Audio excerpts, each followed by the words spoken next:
A two-stopper in the race. One of these drivers is looking to make a third stop when it's all said and done in Victory Lane just outside of Music City.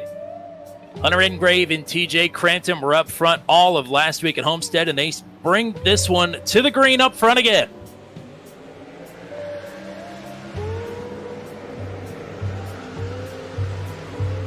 Inside line did not get a great start throughout the field,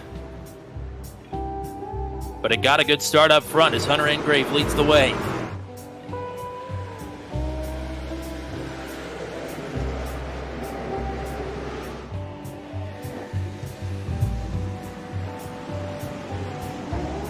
Tyler Pluff in the 39 dives down to the bottom with 3 and 4 early. Oh, there's contact! That is big problems here. Oh, a lot of trucks. Right now trying to carry the banner for Rubbered Up Racing in their debut here tonight on Truck 200 after the 69 of his teammate Noah Blackwell got caught up in that accident and actually was one of 2 drivers to pick up a meatball flag. Oh, contact! Oh, boy! Turned.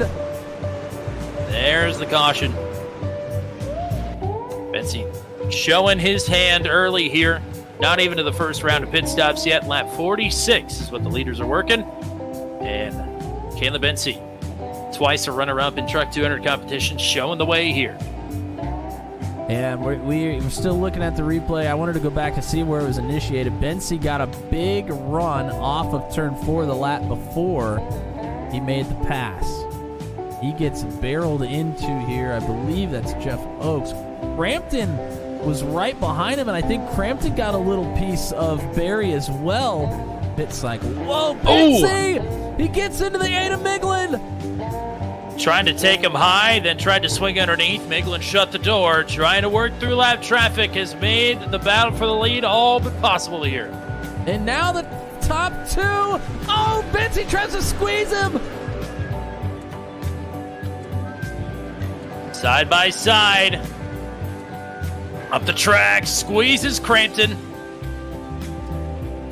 Plenty of room through the tri-oval, though. More lap traffic ahead for the race leaders. I'm not even sure that was on purpose. Slides!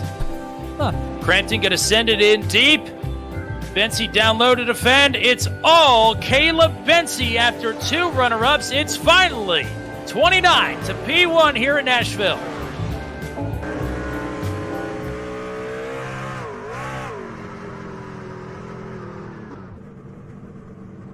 A blind knight that uses echolocation, viewing the dark, treacherous world through sound.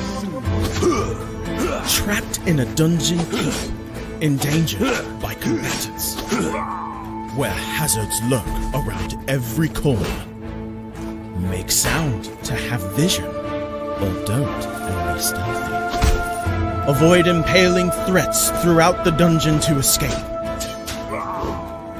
Engage with other prisoners. Rogue Knight I've been hearing about. Could you find the key and unlock myself? Free them to fight back with more allies. Let's take this guy. The Dungeon Labyrinth has many paths and even more traps. Struggle through the darkness to find your freedom.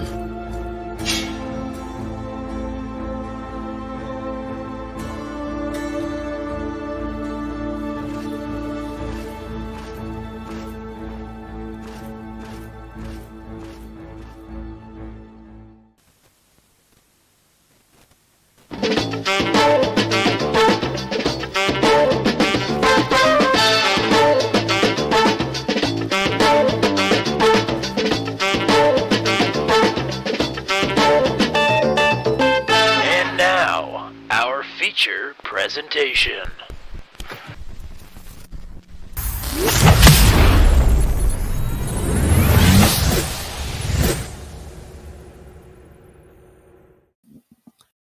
The opening races of Season 2 have been a resounding success, so now I think it's time to party. Yeah. What better way to party down here on Turn 200 than with a 200-mile race at Daytona? 80 laps for the 3rd round of the 2nd season of Truck 200 in the Matt Williamson Birthday Bash. It's the Booth Boys And it's the almost birthday boy, Matt Williamson, Tommy Cook up here in the booth. Matt, what's up? We're here. We're ready to party. It's Daytona week, and it's going to be a banger here tonight. I'm excited. Banger after banger after banger. 2 bangers to open the season up. And the points race looking awfully spicy after Nashville Super Speedway last week. It certainly is, and we have a graphic to show everybody out there. Absolutely. All year long here. So, Caleb Bensi, he is first in the points after the win. TJ Crampton is just 4 points behind. After his second place finish, difference between them is bonus points. Below them, a long ways down there. Hunter Engrave, Mike Berry, and Ryan Dyer in the top 5, but Hunter Engrave has 136 points. He sits in third behind Caleb Bensi. So that is quite the margin to already have to make up. Of course, here in Truck 200, you get a lot of points, a lot more points for races than you would in like a NASCAR series. So don't worry too much, but it is still a pretty big margin there. After that Dakota debate, Steve Roman are actually tied for 6th right now. Garrett Rainey, Luke Peterson, and Brantley Gaynor are going to round out your top 10 here. Yeah, certainly. It is eye-widening when you see that margin. It's not a typo, I promise. 4 points behind in second and 136 points behind in third. But I think that just shows you what a great start to this season Caleb Bensi and TJ Crampton had. They both have a first and a second coming into tonight, and they are both here with us at Daytona, ready to get after it tonight again. Tonight is the first ever return trip to a track in series history.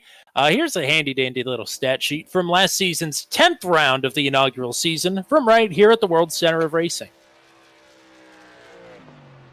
Yep, and we have it up on the screen here. As qualifying is underway, by the way. I don't know if we mentioned that. Nope. But in Season 1, most laps led was Roland Holt, who I believe is back here tonight. Yes, he is. Yep. So he is back. The hard charger was Hunter Leach, up 26 spots. Unfortunately, he's not going to be here with us tonight. We only had 3 cautions. We did have 22 lead changes among 12 different drivers. So a lot of action here tonight, hoping that we can keep that caution number down as low as 3. I think that would be nice. I think it would be nice. That pole time set by Roland Holt from last season has been eclipsed as qualifying rolls on here. Paul Ellison right now provisionally on the top spot with a 52-35. Pretty stout lap here for single truck action. One more thing before we wrap up qualifying here. We just made an announcement a couple of days ago, and an exciting one at that. We've been bringing in some new series here and there, but for the very first time, we are doing an iRacing official series. 12 weeks of racing action for the Porsche Mission R Challenge. And this one is a unique one. This car is about to turn 1 year old on the sim. It is the first as of now, but so far also the only electric car, fully electric car on the sim. Not only that, it's a heavy boy, let me tell you, but also in its qualifying mode, it has the most horsepower out of any car on the service, topping in at 1,088 horsepower. Sheesh. Now, think about trying to wrangle 1,000 horsepower at some of these tracks that they are going to in their official series here this season. Watkins Glen. Imagine 1,000 horsepower trying to navigate up through the S's. No, thank you. Yeah. That's Lime Rock Park, 1,000 horsepower up over the ramp on the backstretch. No freaking way. These guys are insane. They are going to showcase just how crazy they are right here on Turn 200. The top split strength of field race Sunday afternoons for the Porsche Mission R Challenge. Right here on Turn 200, Matt. I am excited not only for this, because this is truly a unique car and a unique opportunity, but also to get some official racing under our belt. Yeah, I mean, that's something that we've certainly talked about here in our last, year and a half of broadcasting, and just never really found anything that, made sense for us. But I think something like the Mission R Challenge, it's a very unique car. I think it's going to be special. We've been in the Discord server for about a week now, and just really excited about the folks that are in there. And I think a couple of new people from that are familiar to the Turn 200 fans have also joined that Discord. So you might see some familiar faces there as well. And the one person that really helped broker this deal is in the field tonight. That is JJ Wang. We appreciate him very much for thinking of us and getting the ball rolling on getting us this opportunity. And Matt Short as well.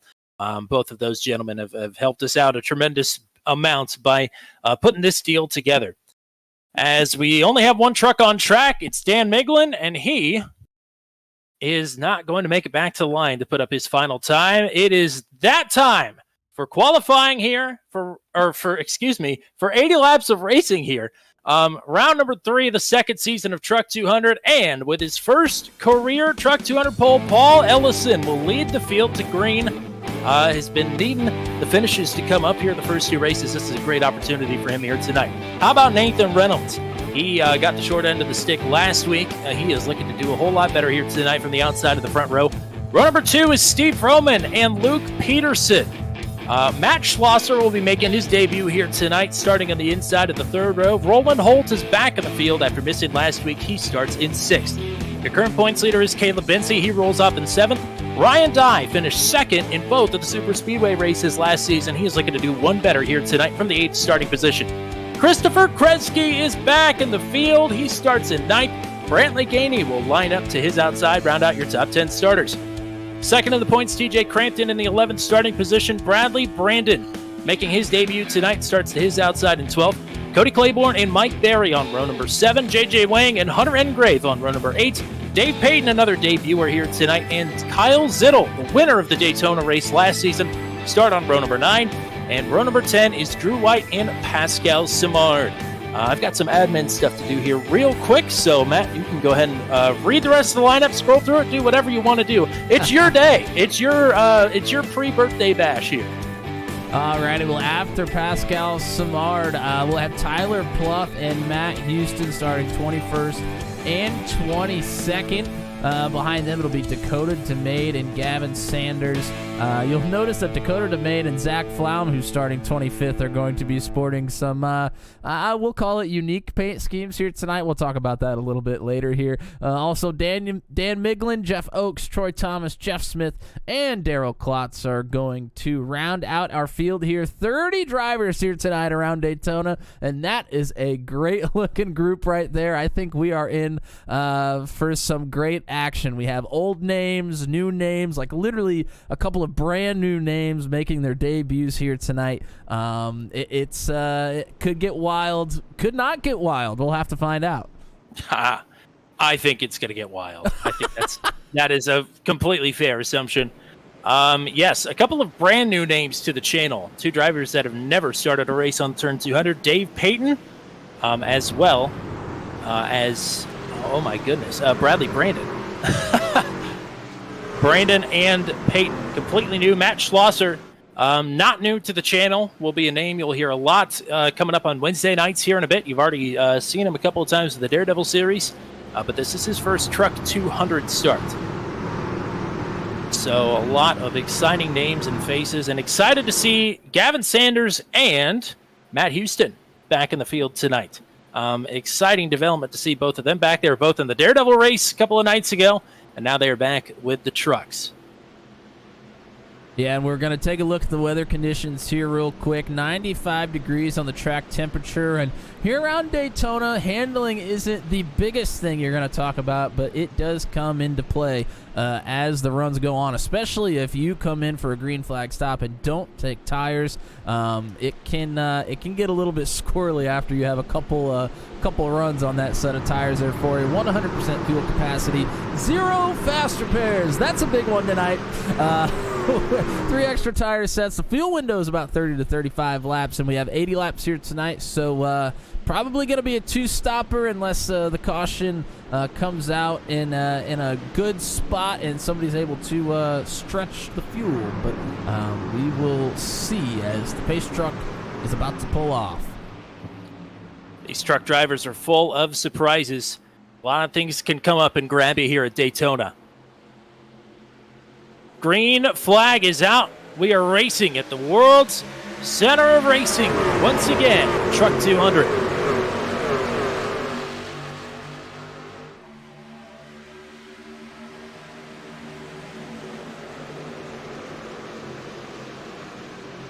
Good start so far here for the field. 2x2x2 as far as the eye can see for right now. It's about A little strung 12. out outside of the top 20, but for the most part, everybody minded.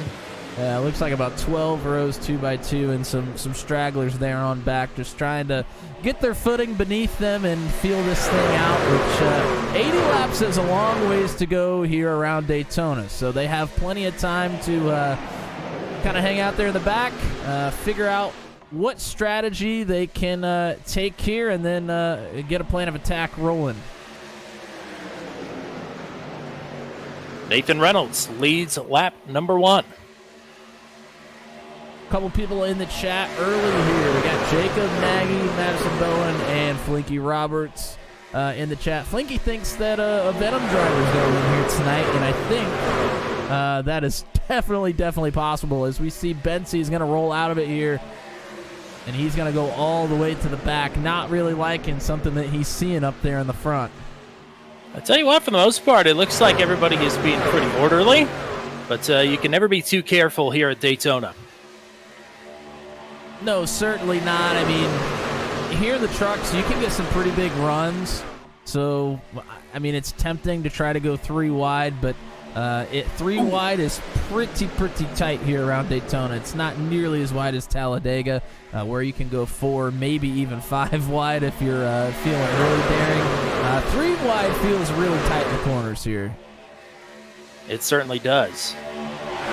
Keeping an eye on a couple of our newcomers. Dave Payton just set the purple lap of the session. TJ Crampton going to follow suit with Caleb Bensy and roll out of the pack. And I know at some point in this race, I'm going to call. Boy. I don't know who that was. Somebody was way out of shape a little bit there in the back. I missed who it was, but it was that could have been bad. As up front, Ellison is pushed clear of Reynolds for the time being. And we apologize. You're going to have to bear with us on names and trucks because you may notice these are not your usual paint schemes you see for the drivers. There was a bit of an issue with trading paints a day ago, I guess, or maybe even longer. We're not really sure. Not a lot of details, but for the time being, we are not going to be using trading paints. And if you haven't changed your password yet, I would think about it. Absolutely. I would just uninstall the program from your PC if it affects you. That is what I did, just to err on the complete side of safety here, which is exactly what Ryan Dye just did. He followed suit with the top 2 and dropped out of the pack down the back straightaway. All right. They're undeterred up front, though. Yeah, I mean, you got Nathan Reynolds, Paul Ellison up there in the front row, then Peterson and Vroman pushing. It's a good little grouping right there. They know how to get it done. Maybe it's a little bit farther back that some of these guys are feeling a little uneasy about. Not really sure. Topside's going to have a big run here. Peterson gives a shot to Reynolds. In the middle. Dan Miglin shooting the gap. Got a big run, decides to take it. He moves up a couple of positions. Yeah, and just like that, up front, Peterson and Reynolds drop down to the bottom.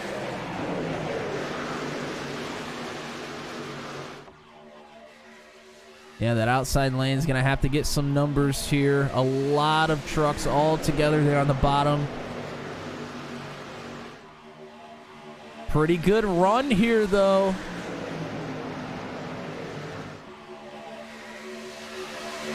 Reynolds. Oh, yeah, go ahead. Roland Holt, the 50 on the outside. We've seen him with success here at Daytona already. And it's the newcomer, Bradley Brandon, in the 9, pushing on the outside. And he is given a whale of a push. Doesn't force the issue. Oh, J.J. Wang. J.J. Wang was a little bit off center of the 9, had to roll out of it, stacks up the top side just a little bit. But that time, Hunter Engrave rolled out of the pack. Those are scary moments. JJ gets a little bit loose or off center, has to back off. Miglin got right to the back of him for just a second, but if Miglin doesn't slow down in time there, it can be disaster. Luckily, those two are in the same channel. They're communicating with one another. And Matt Schlosser rolls out of the pack this time. A lot of people not liking what they see up front, but one of those people for now isn't Roland Holt, as he is out front and drops down in front of his teammate Nathan Reynolds. So Holt gets out front off the bumper of Bradley Brandon. Now Brandon will look to get a push from J.J. Wang. Oh, J.J. Little wiggle there on the push.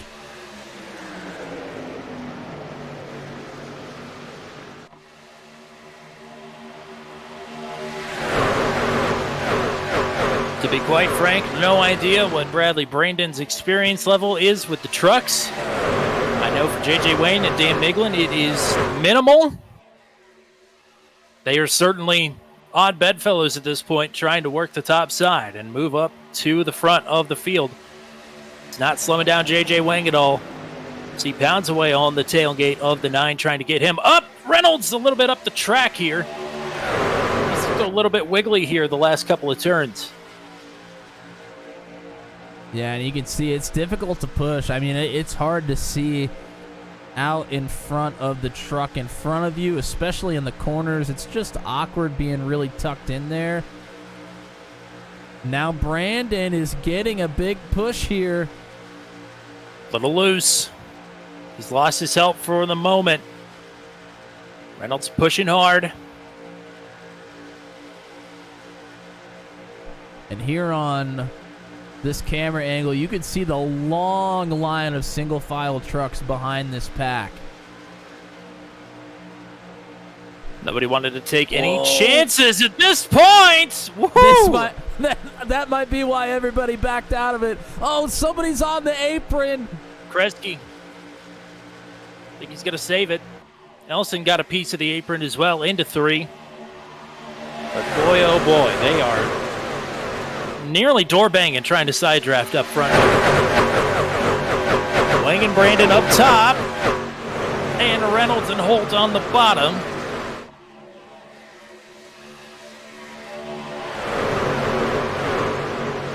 A little wiggle there, and that means that the top 2 are clear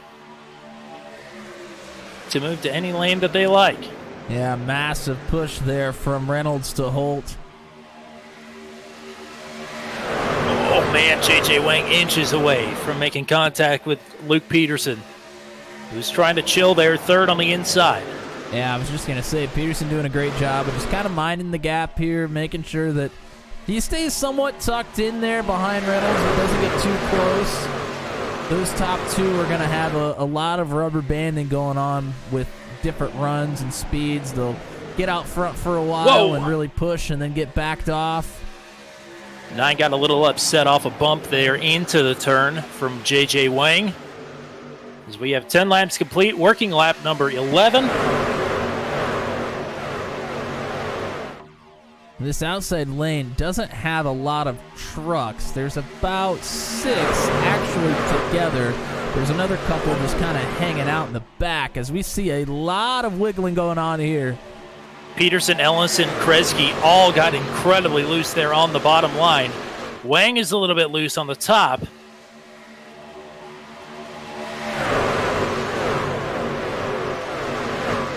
Top 14 pretty much all together here. Some separation behind them. But I think everybody is in touch with the lead pack. Started 30 trucks here tonight.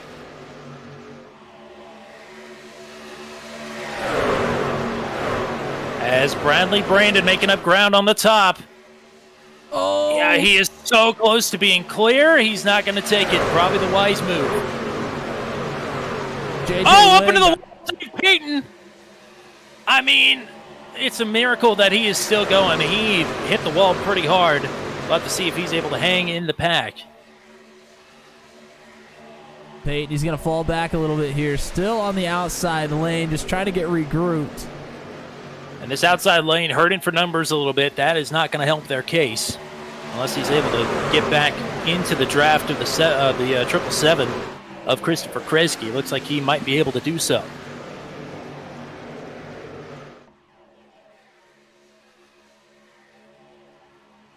Big wiggle here from JJ, trying to push as hard as he can on the 9. The old mystery machine colors here for Bradley Brandon. Brandon trying to squeeze that bottom line a bit here for a side draft. Roland Holt led the most laps here last season, and that seems to be his modus operandi again here in Season 2. Leading the bottom lane, Bradley Brandon in his first Truck 200 race, leading the top side. Oh! Squeeze! And Wang up into the wall almost. JJ Wang tried to push as hard as he could all the way. Now he's going to go 3 wide, maybe? I don't think he meant to do that. I think he's about to get shuffled out. It's Dave Payton going to jump up there with him, though.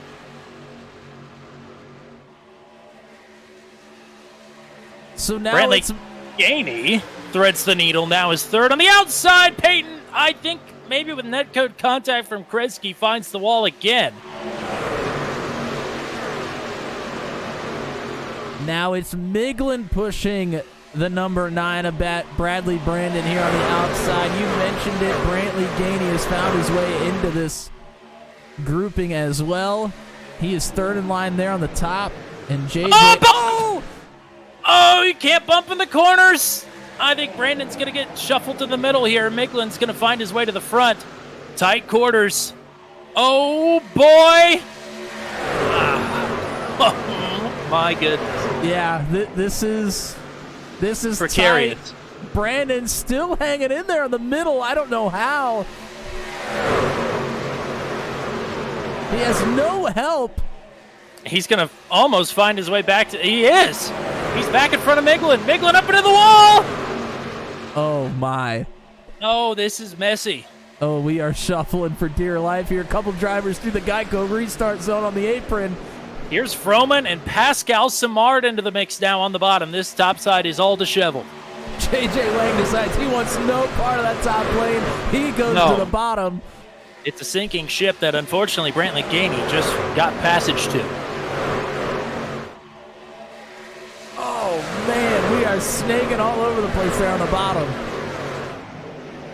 Brandon and Miglin making a fight back here on the outside. They just got a good run and have pulled up even with Luke Peterson now. Back to third on the inside. Christopher Kresge hanging out there on the outside. Not really getting tight with Gainey for right now. Maybe trying to work his way there. Making with another bump to Brandon. Oh, he's all over. You don't want to sweep across the back bumper, and he's done it a couple times. He's been lucky thus far. The two places you really don't want to be pushing these trucks is on the entry to the tri-oval and on corner entry. Either one. Take your pick. That is where these trucks are unloading. They're least steady at that point. You can push right up to corner entry, but if you push it too far... Oh, you're not clear. Brandon is clear. Makes the move down. Bradley Brandon will assume the race lead and will leave Dan Miglin out on the top side. So Bradley Brandon did everything he could to get himself clear, and he ditched that outside line as fast as he could. I mean, what a rally. That looked doom and gloom. We're not done yet. Now it's Brantley Gainey pushing Dan Miglin. Miglin out in front, the top side now. Kresge, JJ Wang is back up to the top side, fourth in line. And Dave Payton there in the 38 still as well. A lot of the same players. Gainey trying to give a shot here to Miglin. And he is going to be cleared down by an inch. Wow. Miglin on the bottom. Oh, Miglin goes high in 3. Dan Miglin will control the field. He clips the apron on corner exit, opens the door back up. Miglin looking to block every lane he can right now on lap 19 of 80. Driving number 8, saying do it for Dale. But Bradley Brandon back in control. Control in air quotes. I don't think anybody's in control at this point of themselves, of the situation, of their trucks. Not Here comes another big run. You just have to hope and pray that the guy behind you knows what they're doing and doesn't dump you basically here. And we did see it a couple of times last season, even amongst teammates. The Bandit Motorsports gang had pushed themselves clear of the entire field. They'd broken away and then hooked each other, bump drafted down the back straightaway. Yeah, they definitely are going to wish that they had that one back. And then also the big one happened on an errant bump, also down the back straightaway. So bottom line is watch out down the back straightaway here. You never know what's going to happen. Shout out to John K, JK Gaming in the chat here as well. Flinky also wished me a happy early birthday. Goodness gracious. Thanks, Flinky. Appreciate it, man. And thank you, John. John also agrees we got to see a Venom Truck Series driver win this thing, but there are a lot of other players up here in the front. Of course, the Venom guys are there, but there is a pretty large and diverse mix of drivers from different disciplines here up front. Bradley Brandon just had a big old blink out front. Hopefully that trend doesn't continue. Yeah, that's the first one thus far. I think we're still okay. So Miglin with help from Gainey on the top side. Brandon with help from Holt on the bottom. Behind them, it's Reynolds on the inside. Kresge on the outside. Peterson, Wang, Ellison, Payton, Vroman, Simard, all up in this group.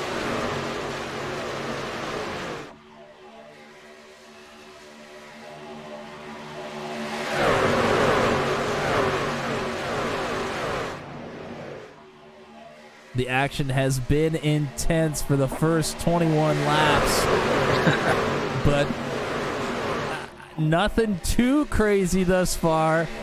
I don't know. There were a couple of pretty crazy moments. Yeah, a couple drivers getting pushed to the middle and 3 wide, dropping back. Those were some scary moments for sure. Holt is so good at timing out his run to stop the advance at the top side.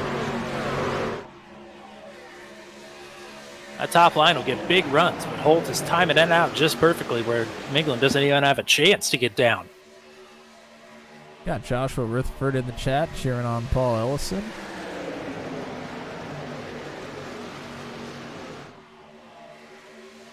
I actually want to go to the cockpit of the 51. This is Nathan Reynolds. He's third in line on the inside.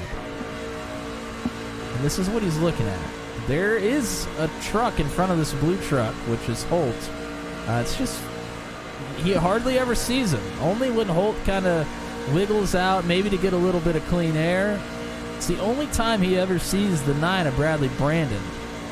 And it's like this for everybody throughout the field as well. You can't really see the trucks that are in front of that guy in front of you.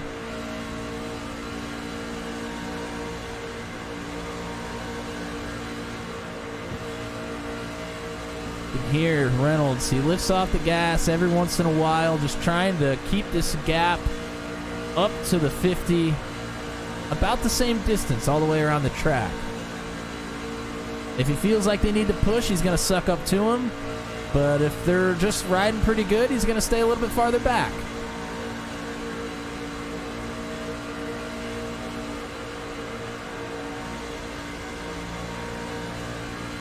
This is the big run.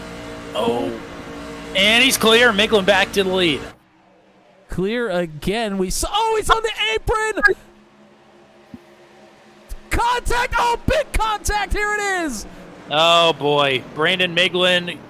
Oh, more. There's Peyton, Samard. Everybody else trying to get woed up here.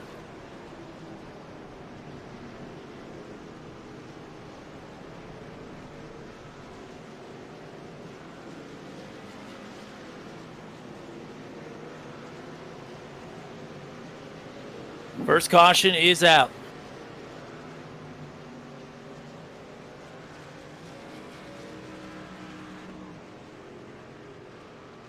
There's a lot to unpack there. Yes, there is. Oh, we've already wrecked at this point. Let's go ahead and back it up. We're going to back it up all the way to where Miglin takes the lead on the backstretch here. Miglin gets a big, just a massive push here from Brantley Gainey in the 22. He is barely clear of the 9, but he is clear. So he's going to drop down here into turn number 3. As he's coming out of 4, rounding the corner of 4 this is, he gets on the apron and it sucks him down like both tires below the double yellow line. Brandon just has nowhere to go really with this. Oops. So he gets into the back of the 8, then he goes high to try to avoid contact. It pushes Gainey up into the wall. And then Miglin, who is presumably loose off the contact, he is then going to come up into Brandon. And it's pretty much on from there. 4 drivers all up in the fence, and then Bradley Brandon, that truck comes down the track, and the number 9 collects a couple of others. And everybody behind him is just trying to slow down here.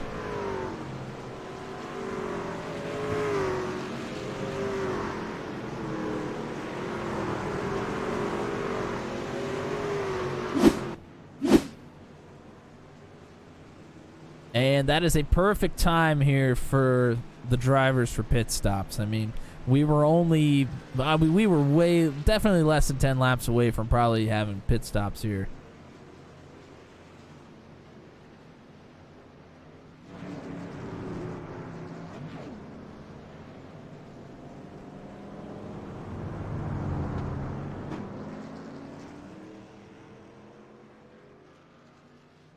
See a few drivers still on pit road trying to get damage fixed. Here's Brantley Gainey, Bradley Brandon, big damage there in the 9. I think 57 of TJ Crampton, I think, picked up a little bit of damage as well. Oh, you know what? Never mind. I'm on old time. Ignore me. He did pick up a 1X, though. I think he clipped the grass on his way through, as did Ellison Peterson and Claiborne. But the bulk of the damage goes to Bradley Brandon, who has had and now cleared a meatball flag. Daniel Miglin is called it a night. Brantley Gainey, Christopher Kreisky, Daryl Klotz, Matt Schlosser, Dave Payton, Pascal Samard all pick up 4Xs out of the accident. Happening there at the front definitely could have been worse. Yes. I mean, very smart. We saw a lot of drivers in the first 10 to 15 laps not really liking what they saw from the front of the pack. They dropped out.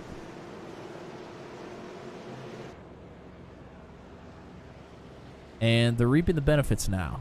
They were able to get around that wreck. You can see here Kresge in the 777. A lot of damage to the front of that truck. Not sure what this restart will look like for the outside line.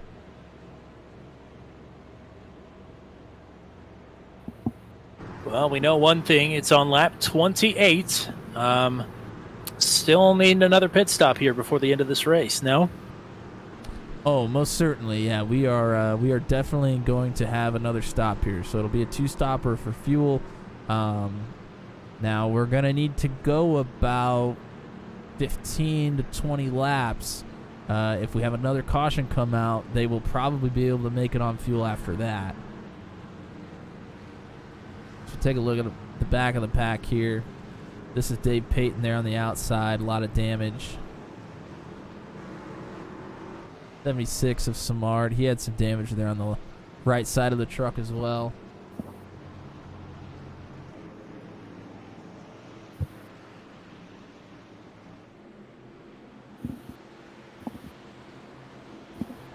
So the outside line with Christopher Kresge starting with seemingly some front end damage. This could be what we're looking at to start this thing. Not sure how that truck will get rolling here. We will see. Field is doubled up.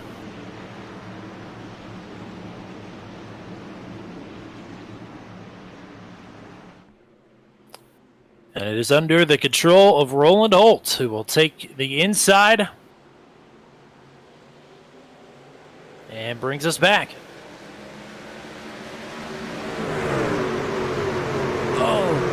Oh boy. Not wasting any time. Kresge, I think, is definitely down a little bit on power. He tried to get to the inside, but wasn't clear in front of Roman. He'll get in behind the 00 now, and he'll be just fine here in the draft. Getting up to speed. Whoa, man. Still a little bit loose here. The truck's rolling out of the pack again. As Drew White's going to take Nathan Reynolds 3 wide. Wow. Big moves here. Oh, we are nearly 4 wide there for a second with Kresge as well. Oh, White now up into the wall. Oh, there goes one. Ellison gets turned. Mike Berry, Drew White. Jeff Oakes, Samard again. Oh boy, that one was bowling shoe ugly. Brantley Gainey gets into Ellison there in the back of the pack as well.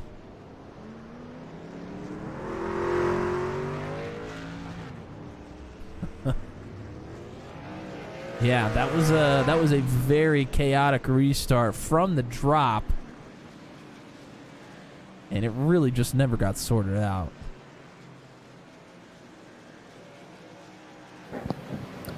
Well, we'll take a look at it. I got to clear a couple of black flags here.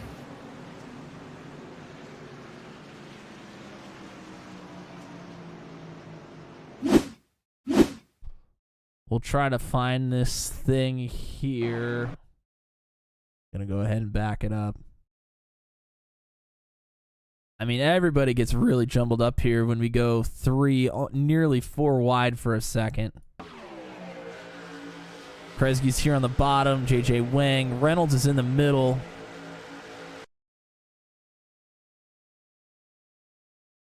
Can't quite tell who that was on the top side. And as we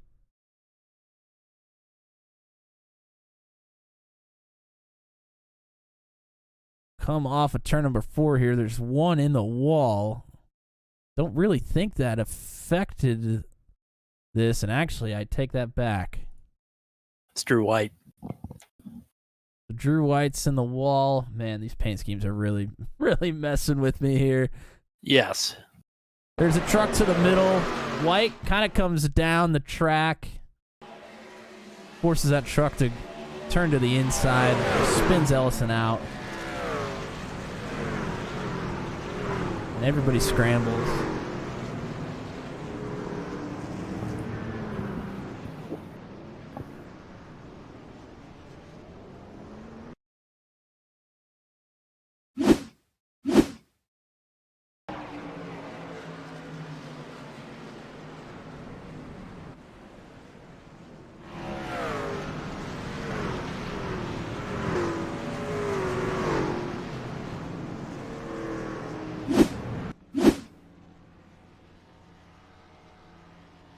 Well, that does give some folks that were involved in the last one some time to fix damage now.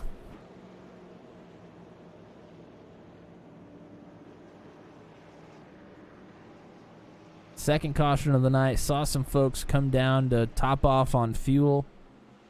Still don't think they'll be able to make it all the way, but maybe with a caution or two they'd be able to save enough.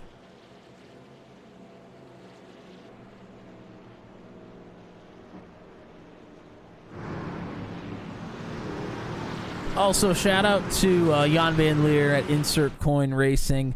Him, John K, Joshua Rutherford, all not too excited that Ellison gets turned there, as well as Flinky Roberts. Also, a couple birthday wishes from Jan Van Leer and Joshua. Appreciate it, guys.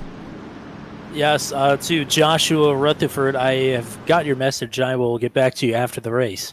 But I'm looking forward to it very much. An apology from the over the radio from Drew White, claimed responsibility there. It's hard to argue with, but also it's Daytona. You know, things like that happen. I don't think that was egregious, but maybe avoidable. We'll have to take a better look at it after the race. Yeah, I think this is the first time I've ever had to clear black flags for people escaping down pit road, and I've had to do it about 4 times now. So it's a new experience. Never had a wreck that close to pit road in either of our 2 super speedway races last season. And now we've had 2 of them. Now we've had 2 of them in a row. Cautions breed cautions. Hopefully we could put that on the back burner. And again, closing in on not needing another stop. I mean, with another caution, it ought to be close, but are we still in for needing one more trip to pit road here? Yeah, I mean, if without a caution, we're definitely not good. I think I can confidently say that.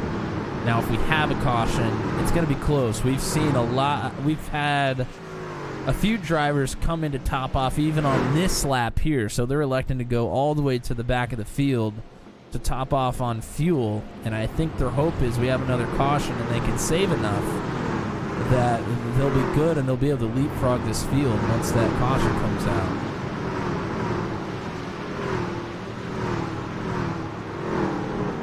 You're going to have to be in full fuel save mode, though, and even then, I'm not sure. You're going to have a couple. You'll need to get yourself in the middle of the pack and just kind of feather that throttle as much as you can.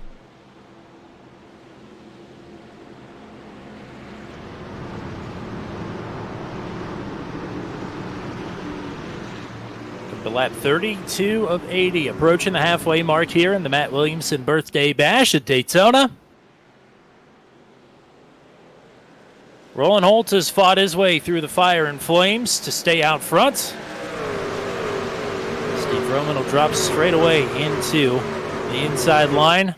Don't look now, Kyle Zittel has moved his way into the top 5. Wow, not really sure what happened on the outside line here. Really, nobody started in a good fashion.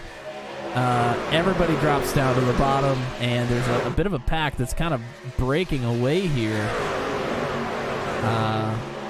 Dave Payton has been in both of these accidents. I'm sure he's got some damage that cannot be fixed.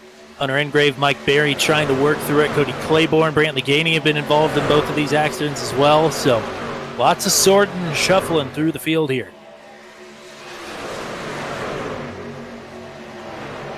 Well, as they were trying to sort that out, they have lost a lot of time here on the lead pack and may have lost the draft. They are it's awfully close. 6 seconds behind. I mean, that is the only good thing they have going for them is that they are too wide here in the back of the pack. And as I'm looking at the gap, I think they're going to be okay. It is closing, but they were in jeopardy of losing it for sure. One driver that has lost it for certain, unfortunately, hate to do it for our viewership, but Paul Ellison is dropping like a rock. A lot of damage on that truck. That sucks. I think we've made Paul the jinx driver of the summer-fall season. I don't know why. I didn't choose it. And I said that they were catching up, but not necessarily. It's Hunter Engrave and Mike Berry that were able to close this gap from 13th in Berry back to Cody Claiborne in 14th. The gap, 2.7 seconds. No, I'm not going to say it, but that is a large, large margin, and this group has definitely lost the draft. Well, I mean, Peyton and Claiborne both have damage for sure. Ryan Dye's been trying to take it easy this race, as has Caleb Bensey. I haven't mentioned Jeff Smith at all. I'm sure he's been on the same MO. Brantley Gainey's got damage. Tyler Pluff I'm not sure about him. So, I mean, half these drivers aren't in any hurry, and the other half have a ton of damage. They're just hoping that it's not going to go green until the end. Otherwise, they are absolutely toast. Not only that it doesn't go green, I mean, they're going to have to get this thing sorted out, and some of the drivers that don't have damage will have to all get together, past the ones that do have damage, and hope that they can at least stay even or put a little bit of time each lap on this front pack, but it's probably not going to happen until we get too wide here at the very front, and I don't see that happening for a long time. I mean, when I look at the drivers here in this top pack, it's Roland Holt, Nathan Reynolds, Steve Roman, Kyle Zittel, J.J. Wang, Luke Peterson, T.J. Crampton, Troy Thomas, Pascal Samard, Matt Schlosser, Dakota DeMade, Hunter Engrave, and Mike Berry. Those are, there's nearly some contact. I was going to say they're all very smart drivers, but never mind. We've decided to make it too wide. There we go. All it takes is one. Kyle Zittel to the top side. And Vroman to follow. Yep. Yeah, here we go. Never mind. It's in full force. Crampton says no more. He is out. Schlosser to the bottom.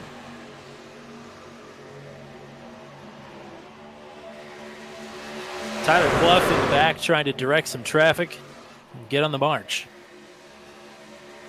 Now, before they went too wide, what I was thinking and going to say is a good, tight-knit group of drivers would stay single file to put as much time as possible on that back group, and then, at the end of the race, then they would go for it. Instead, we've decided to just go for it here on lap 37. Now, the times stabilized between the front group and the back group. That time around, oh boy, Thomas and Wang awfully close there.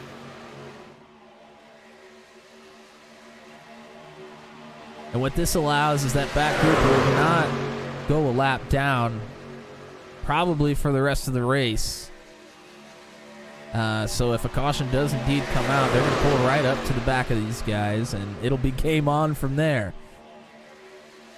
They've got, I think, down to 28th in touch with that pack. So they've got 14 trucks there and 13 trucks in this pack.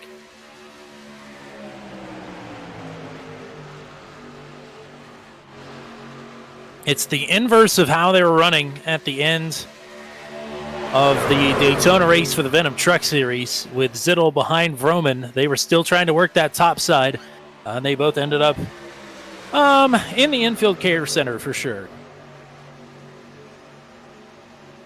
Well, we got a long ways to go. I mean, very experienced drivers here. They're just trying to, push as hard as you can without being crazy about it. Yep, they know how to get it done. They are the two drivers that have won in Super Speedway competition up to this point in Truck 200. Vroman, the Talladega winner. Zittel, the Daytona winner. And Zittel is somebody we always bring up as a massive threat. Yes. On these Super Speedway races. Top line just lost one.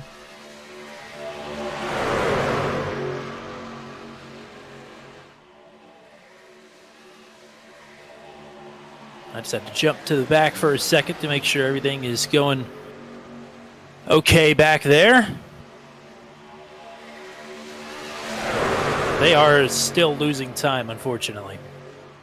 And I finally figured out who this Dirty Mo Media truck is. It is Mike Berry. So put that in the Rolodex for the future.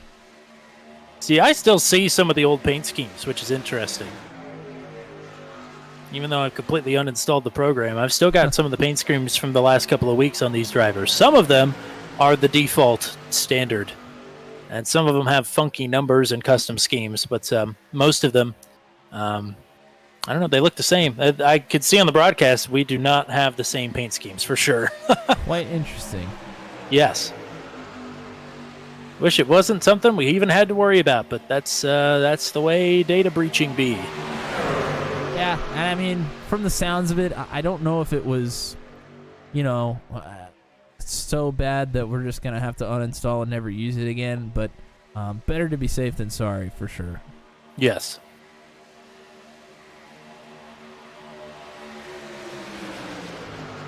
So top 13 have broken away. Holt, Reynolds, Wang, Vroman, Zittel, Peterson, Thomas, Schlosser, DeMade, Barry, Simard, Engrave, and Crampton. May going the wrong way on the top side. Maybe trying to get to the inside, and does. Matt Schlosser will take advantage and move himself up to the top.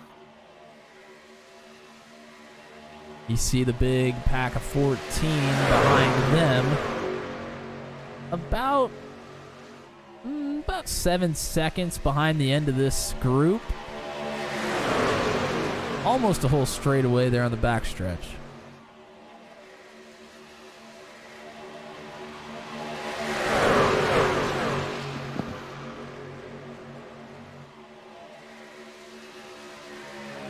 Things have calmed down a bit here towards the front. Only 3 trucks left on the outside lane. Yeah, Matt Schlosser fell off in a big way. It's all the way back side by side with DeMade. It's still the top side. Vroman, Zittel, and Thomas. Three of the drivers that have had pretty good success on the super speedways. Roland Holt, you can lump him in as well. Nathan Reynolds. I think this is his first. You know what? He ran at Daytona last season. I think got caught up in an accident. Didn't get to see where he was going to end up, but we know he knows how to run the super speedways with Venom Truck Series statistics. The real big wild card here is J.J. Wang. But he's been up front all race, to his credit.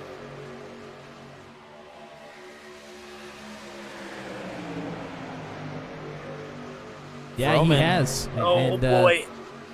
He's been working the bottom, working the top. He was in the top lane for a long, long time there in that first stint.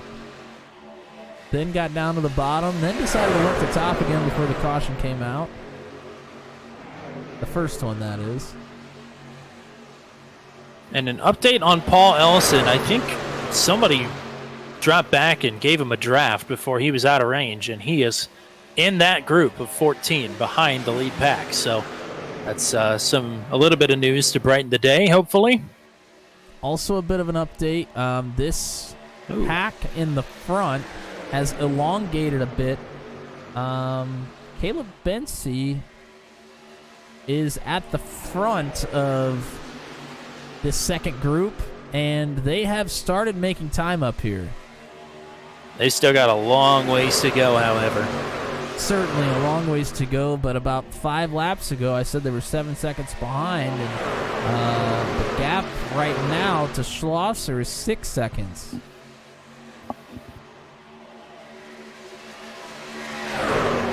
So that'll be something to watch as the battle continues here for the lead. Roman, Zittel, and now Peterson. Peterson snuck in on the top side. And the top two are clear if they want to take it. And now, yes, they do. Holt was starting to move back in, but the move is made in time. So we may see him go single file here for a little bit, or at least mostly. But Peterson, he's looking to get pushed by Simard. Now, remember, Simard has been involved in a couple of the accidents this far. But Tyler still has found his way up to the front group. Tyler Pluff last lap made up 0.3 of a second to the leader. That's actually Caleb Benson. He made up 0.3 of a second to the leader. So, like you said, that gap is closing. Is it closing quick enough? Only time is going to tell. So Benson and Pluff seemingly working very well together there. Another half second that last lap. And they have finally gotten their stuff together here in this second group. They are all single file, which is the way it needs to be. This feels a lot like Daredevil at Indianapolis when you get a breakaway and then the rest of the field gets their stuff together and makes another charge back up to the front. Seems all but inevitable. We just need the green flag laps to tick away. It's also just a lot slower. The Daredevil can come back pretty quick. Yes. It's a process, and you have to work at it lap after lap. You can't just relax and sit there and just kind of cruise. I mean, you have to work at it. Another 4/10 that time. Bensy closing the gap up to Matt Schlosser is about 4.7 seconds. And you need about 2 to really get something. Now, what'll be really interesting is they may catch this group right as we're going to get started, possibly on green flag pit stops. And what the real guys did on Saturday, you know, if they were all single file, they stayed out another couple of laps and made up a ton of speed while these guys were side by side, were able to cut into the gap even more, or in their case, maybe, will be able to stay out in the front. Or get out in the front, rather. Yeah, and I like that. As long as you're, you know, clear in the strategy and you let everybody know we are just going to go pedal to the metal for another lap or two here, and nobody kind of, you know, gets bent out of shape or thinks about coming into pit and slows down a bit, I think it's a great strategy. Big gains that time, nearly a second. They are coming in a hurry. Are these guys aware of that up front? Who's to say? The top line is broken apart. I would say maybe somebody's got a clue. And these guys are trying to get in line. Oh, pit stops! Interesting. I was going to say next time by, I think the window is open. And White Knuckle Racing forces the hand. Matt Schlosser will also come in. So Holt, Berry, and Reynolds, teammates. Everybody else stays out. Nobody came in that second group either. Interesting. I think some of these other guys in the front pack are going to be pitting this time.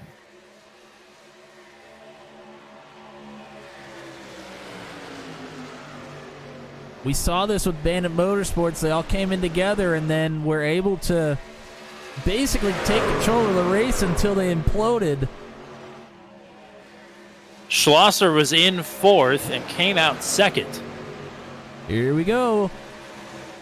Peterson, Simard, Crampton, and Engrave.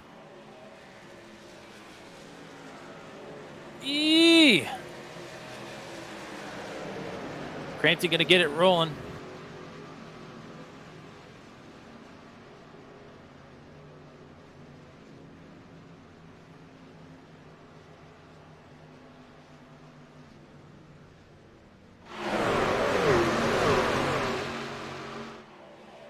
Boy, oh boy. So J.J. Wang from the front group is now out front. He's all by his lonesome. That second group with Bensy and Pluff at the front are still all together.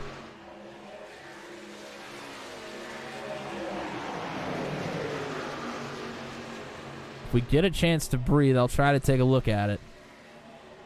Good luck. A small group comes in here. It's J.J. Wang, Tyler Pluff, Jeff Smith, and Engrave has come in, who was involved in that incident with Crampton. Yeah, I'm not sure Engrave knew that Crampton was coming in. Well, but he did have people pinning in front of him, so. And I'd have to take a look at it. It did look like Crampton was kind of lingering on the surface of the track. A lot longer than we would normally see at a place here. At a place like Daytona, I should say. Certainly a shakeup, as Caleb Bensy, ironically, now finds himself in the lead of the race. Crampton with damage and no drafting help. And this group is going to stay out here for a little while, just like we had mentioned before.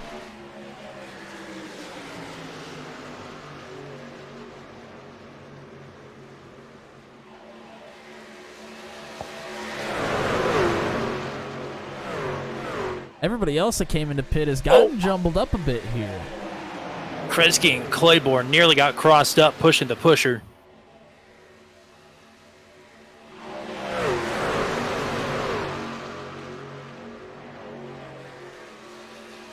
Looking at that second group, White Knuckle Racing is not all together, so they have gotten kind of mixed up together with the rest of the folks that came into pit.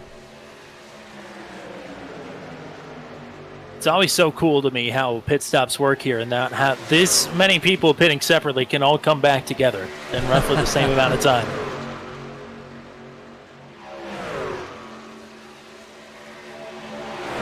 Where this group is going to come out in relation to the leaders right now is going to be very intriguing. Bensy, Claiborne, Kresge, White, Sanders, Houston, Flaum. A lot of open wheel guys in there, actually exclusively open wheel guys, until you get to Jeff Oakes, Darrell Klotz, who are also in this group.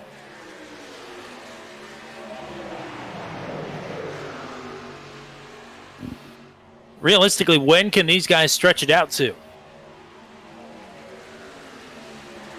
Well, I'm trying to remember. I think we went green on lap 32, so I mean, yes, I'm 32. thinking we can make it to 70. Nah, maybe not quite 70. I'm thinking maybe 65 is a comfortable spot to come in and pit, probably. So another 10 to 12 laps here for these guys, in theory.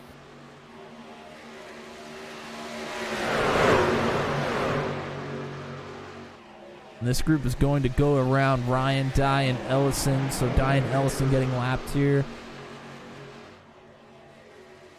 Dye and Ellison have been into pit on this cycle.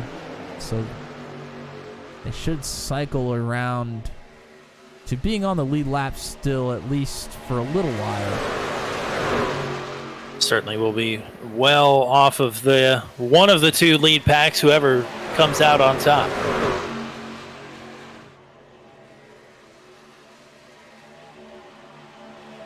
So this group continues to stay single file. The other group is double file. I think this is where you're going to see that group that has not come into pit yet is going to have an advantage.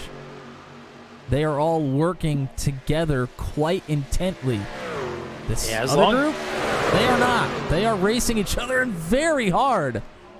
Holt and Reynolds out in front. I thought they were going to drop down. They pulled back up to the top side now. They're going to have to work around TJ Crampton here, who is hoping that he could sniff a draft off these fellas. Little uncomfortable there. And as these guys make their way off the back straightaway, the leaders are on it. So I think it's about, 45 seconds from pit in to pit out? It's going to be awfully close.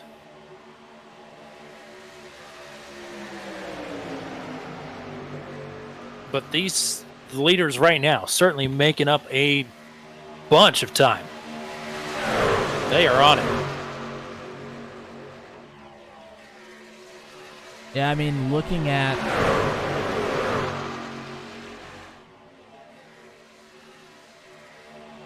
it's a 35-second gap right now from the end of that first line to... Oh! Kresge hits the apron, moves up the track, and a little dissension here in the ranks. This might be the time to go ahead and go for it. The line's broken up a bit. You're within the pit window. We have just lost Tyler Pluff to connection issues, unfortunately. And we keep on trucking. Ha.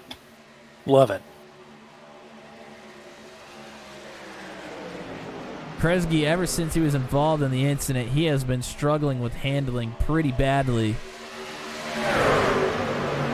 Trying to pull back up. Takes a little bit longer with the damage. Oh, and he's on the apron again. Man, oh man. Watching the second group, and you and I are actually, I think, wrong here. The second group that has come... I should say this a little differently. The group that has come into pit that is all racing together right here on your screen, yes, they are making up time on the folks that have not come in yet. Yes, they have the last couple of laps. All right, here we go. Open wheel guys are pitting. A couple of them are sending it deep here. Oh! Wow, Kresge. He nearly got into Bensy. Kresge really struggling with the tires on that 777. Drew White going to pick up a penalty for speeding, unfortunately.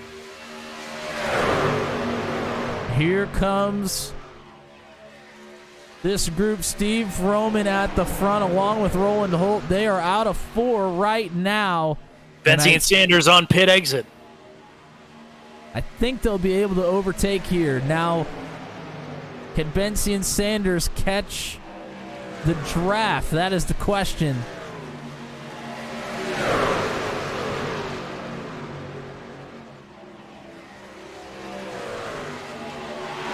Yeah, I don't think so.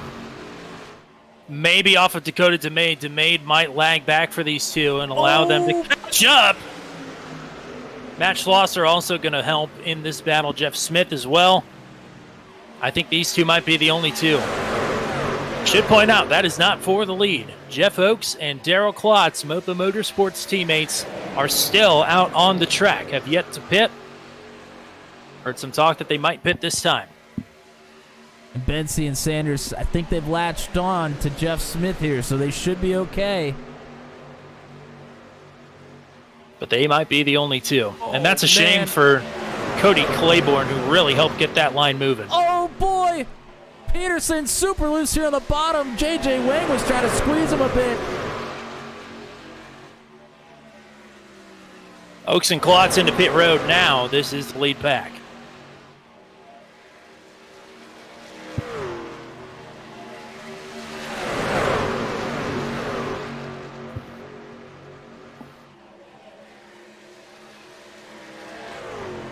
So the top line has dissipated here in the lead pack. Vroman and J.J. Wang still trying to make it work, but only the two of them are there.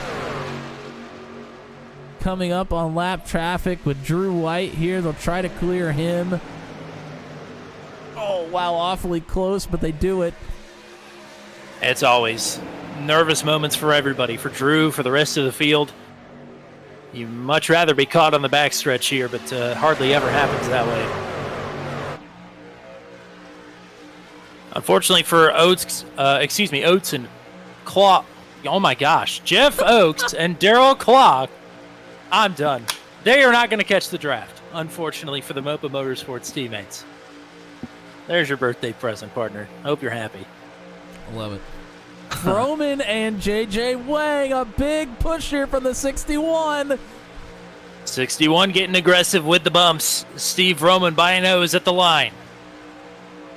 Now, the pay window is about to open. Oh, man.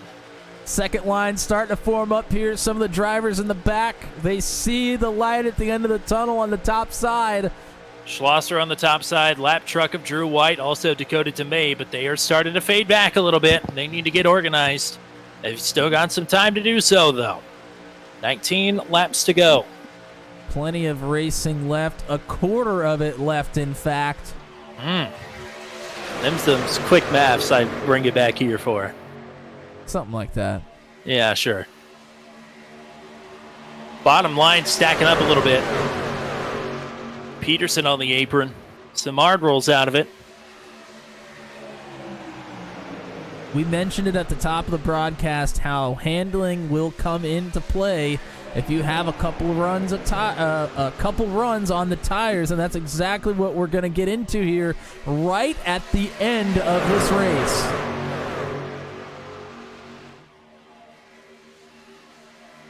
So lead lap trucks in this pack. Holt, Reynolds, Vroman, Zittel, Wang, Peterson, Schlosser, Simard, Thomas, DeMade, Smith, and Bensy and Sanders. Drew White is also in here, but he is one lap down. He'll be in position for the free pass if the caution were to come out. Smith, Benson, and Sanders just kind of hanging out in the back right now. Everybody else pretty close. Second pack is 12 seconds behind the lead pack and losing time. Oh, Wang and Barry nearly together.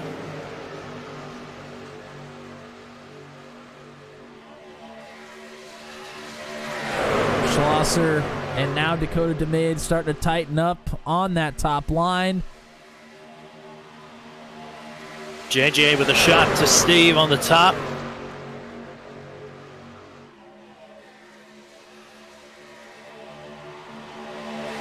Let's go back on board with our man Luke Peterson. We were there earlier. Let's do it again. He is right in the smack dab middle of this thing.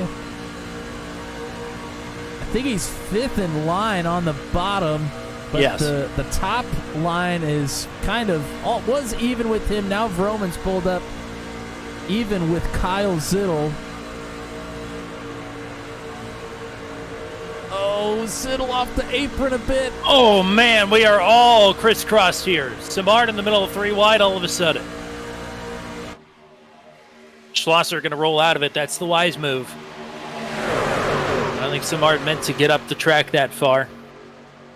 But he might benefit from it as he pulls up 3rd to the outside here.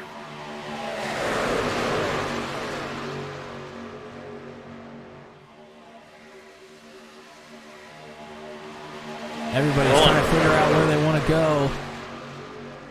Oh, we got a wreck in the back. Flaum, Claiborne, Oaks, and Klotz around. A caution is out. Oh, man. You see Flaum still trying to get through the grass here through turn 4.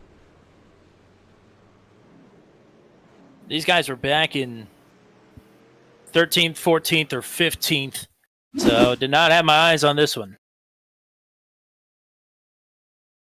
Yeah, it's a group of 5 here. Oh, and Flaum, he tries to clear himself. Just comes right across the nose of Cody Claiborne. Oh, man. The Flaum gets turned.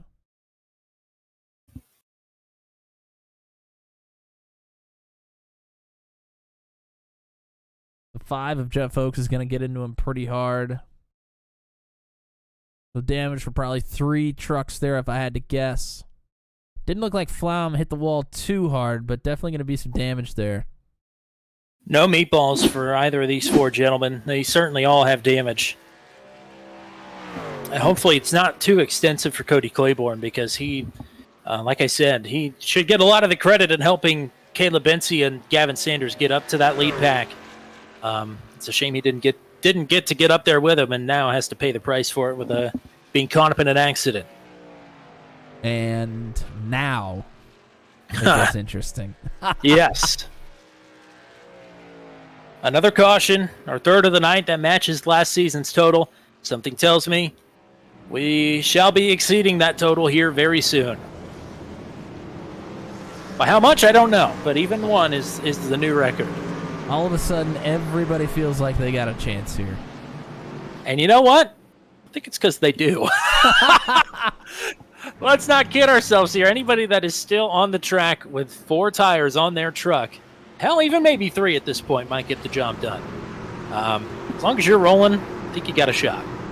Now, what will be interesting here is we'll see how many come down pit road. Most of them have been involved in incident. Crampton, of course, has damage, I'm sure, still to be repaired from his tangle on pit road. Klotz Oaks were just involved in that accident. Drew White will get the lucky dog. He's making his way around the field right now. Matt Houston, Paul Ellison, Dave Payton, Zachary Flamm all have been involved in accidents throughout the night.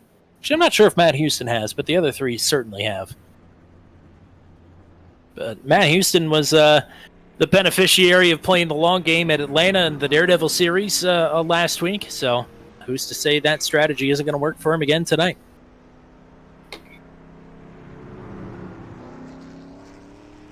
Well, what I was wondering is if more drivers would come in for tires. We've seen some pretty bad handling trucks up to this point. Thought maybe a couple, towards the back, just outside the top 15 would come in, get some tires, and make sure that they can keep the trucks planted and get good runs, but that is not the case. Pretty much everybody that came down has been involved in an incident and is just trying to fix some damage. And another thing that I think that would help that out a little bit, ironically, is a little bit more fuel. You don't want a ton because obviously a heavier truck means you're not going to be able to get up and go as fast, but, a little bit more weight on the tires, a little bit more stability. Who's to say? I'm sure somebody left their fuel on by accident, so, they're at least trying to tell themselves that right now.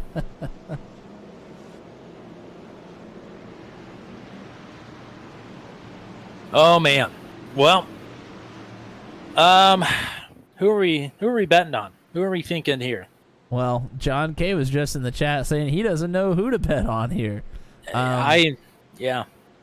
I mean, if I had to take a guess, if we want to go with a team that's right here together, I mean, White Knuckle, they are pretty much all right here together. Can kind of dictate this restart. Make sure they all get in line. I think if we're playing the numbers game, that's probably who we're going for. But you and I both know that almost never works out. It never seems to, does it? You got two Alabama gang drivers up here as well, this league anyway, Luke Peterson and Kyle Zittel. They'll be on the top side here in the 6th and 8th positions. But yeah, 3 white knuckle drivers up top, or in the front rather. Steve Roman. I mean, just about anybody will work with Steve Roman, so he's got teammates all through the field, I think. Pascal Simard is another wild card, man. He's been willing to make moves tonight, and he's been close to the front all night. He's been down on his luck, in my opinion, in the Venom Truck Series this season, so why not get after it here tonight and make a little noise, see if what shakes or what falls off the tree when you shake it down. But who knows? The top 15 could wreck in turn 1 here. I'd like to make a bold prediction. Okay. Gavin Sanders. I don't hate that. I don't hate that at all. Winner last season at Interlagos, but had oval speed. Never could quite get it done on the old 4 turns and lefts. Tonight could be the night. When you're talking about drivers at a super speedway, I think we talk about probably just about anybody except for Gavin Sanders probably, but not for any particular reason. The name just doesn't come to mind, but that's somebody... You don't really want to be one of the forefront runners here. You want to kind of lay low, and that's exactly what he's done. He's in a decent spot. It's been the White Knuckle Racing Show all night tonight at Daytona. Is that going to change? Holt, Reynolds, and Barry now all together on the top side.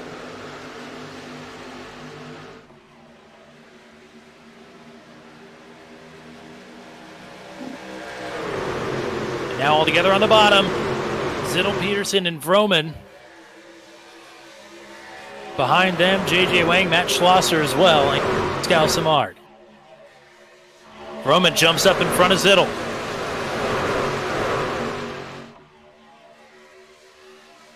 John K's putting his money on Kyle Zittel. The top lane did not get going again here. It's hard to bet against him.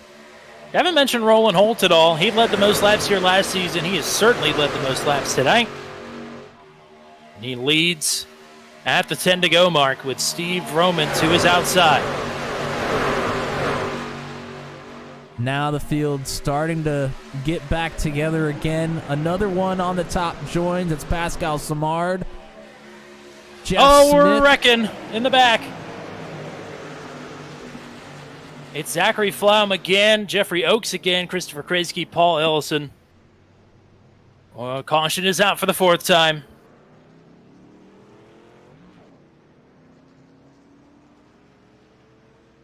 And a quick word over the radio from Jeff Oakes says that one is on me. Sound like he was trying to tuck into line and may have just clipped the O2. It's exactly the opposite of what just happened to Zachary Flaum.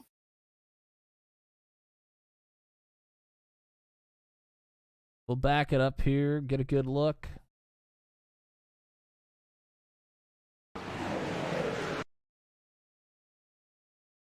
Oakes, he's kind of trapped here behind Kresge. He slows down and, yeah, you're right. He just tries to get down in line in a hurry. Clips Flaum. Flaum's going to get up into Kresge here as well. And one more driver involved. Not exactly sure who that was. I think it might have been Ellison. I'm not sure if Ellison actually made contact or was just very close. Ellison's been in the middle of just about anything he can be here tonight. It's been a rough night for Paul Ellison. He did register a 4X. That doesn't mean that he picked up damage, but he was certainly on the scene a lot closer than he wants to be. Well, partner, we've done it. Fourth caution.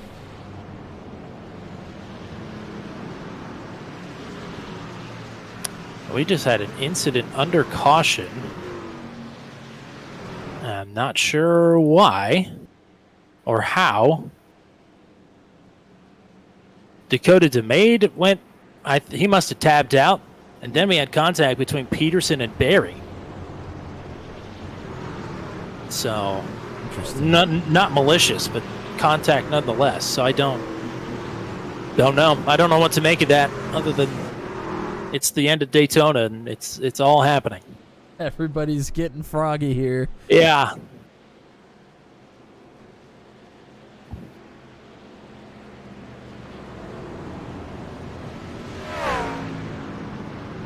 I'm not really sure what's been going on with the outside line and these restarts, but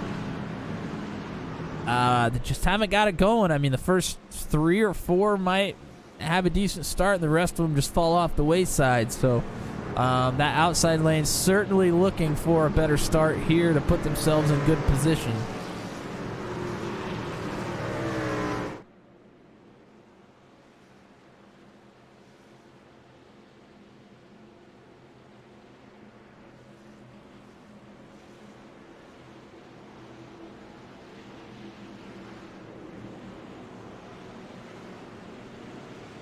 Interesting group of drivers here all together outside the top 10. Sanders, DeMade, and Caleb Bensey. All very familiar with each other. Actually, Cody Claiborne's right here as well. That's the open wheel crew out here just outside the top 10. And very aggressive. I can imagine if they can get together, they will. And dare I say, try to take those 5 cars, or 5 trucks rather, 3 wide. You know, I'd love to see it. Yeah, that top lane is looking a little cool, you know. I think it's time to heat it back up. Yeah, it's a distinct lack of rubber there on the top side, and it's time to lay some. I think it's about to get laid, unfortunately. Or fortunately, depending on who you are. What you don't want to see is a truck sideways from that top lane. Then we're all in trouble. Yeah, certainly. That thing is going to stay up there for a bit, but then come right back down the track. If it were to go around. Yeah, if. So, when we come back to the line, it'll be a regulation distance of 6 laps to go. Keep in mind, we do have 3 green-white checkers at our disposal should we need them. Just in theory. Now, I will say, we ended in regulation last season. We also had the mother of all messes on the final lap on the back straightaway where only 3 trucks made it out unscathed. So, you know, you win some, you lose some. But in the case of Kyle Zittel, he won some, for sure. And he's in another good position to get it done.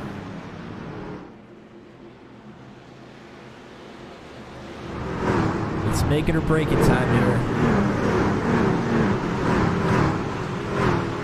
A lot is about to be broken, I'm afraid. It's Roland Holt and Steve Roman on the front row. Row number 2 is Reynolds and Zittel. Row number 3 is Barry and Peterson. Row number 4 is Wang and Schlosser. Row number 5 is Simard and Thomas. Then Smith and Sanders, DeMade and Bensey, Claiborne and Gainey, Dye, Houston, White, Klotz, Ellison, Kresge, Crampton, and Flown. Those are all the drivers on the lead lap back to 24th. 24 drivers still in it for the win at Daytona.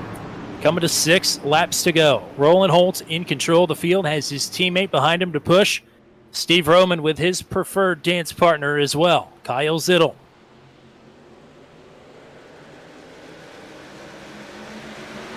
Great start for Holt. Not quite as good on the outside. Oh, and Vroman is ditched by Zittel. He's ditched by everybody. Wow, top line falls apart just like that. Vroman might find some help. Nope, Matt Schlosser going to plug the hole on the bottom. Wow. Vroman on the slide. Now Kyle and Peterson go to the top side. Vroman will be able to sneak a draft off of these two as they continue to push up towards the front. J.J. Wang thinking about going top side. He will. Top side starting to get numbers, and you got a great, great pusher in the 89 of Luke Peterson. Teammates on the top.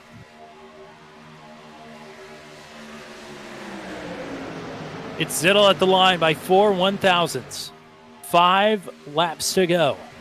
The side draft is starting to get a little more aggressive. Oh, Peterson! Oh, my! And he's going to stay in line. Top side going to lose some momentum, but they didn't lose any trucks. A miracle.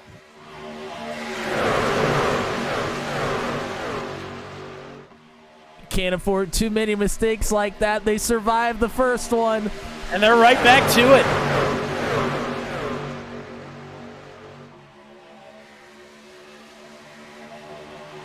Peterson shrugs it off. Right back to the back bumper of the 53.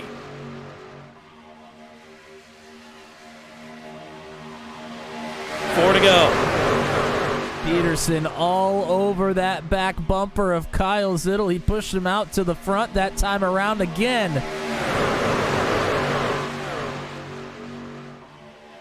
Top line breaking up a little bit. J.J. Wang fading from the 89. Maybe trying to look back for some help from Steve Roman. They do have a big run here. So do Zittel and Peterson. Driver's starting to get a little restless in the back of this pack. Nowhere to go. They want to push. Oh! They go! Peterson, Wang, and Barry now, and the wreck is on. It's the big one. DeMade, Thomas, Vroman. Oh, my goodness. Gavin Sanders gets a piece of this. TJ Crampton up into the wall. Oy. Now that, I said bowling shoe ugly earlier. That was the world's finest bowling shoes right there. Wow, that Let me was count. something. 1, 2, 3, 4, 5, 6, 7, 8, 9, 10, 11, 12, 13, 14, 15, 16, 17, 18, 19, 20, 21. 4 X's. 21 drivers in that caution. That was something. Bad. My goodness. Oh, man, it all starts in the front. Peterson was the one I saw go sideways. I didn't see how it happened, though. Well, it came off a push from the 61 of J.J. Wang. It just turns Peterson straight left. And it was, very minimal contact here. Just a circumstance of those two coming together at a bad time. And now up front, they were all clear. Back it up just here for a second. They were clear until Vroman gets together. Oh, he gets together with Wang after Wang made the contact with Peterson. And then Wang gets turned right down into Mike Berry. And that is where the big one happens. Yeah, we might have gone away with 5 or 6 trucks before that. But not after that. Not a chance.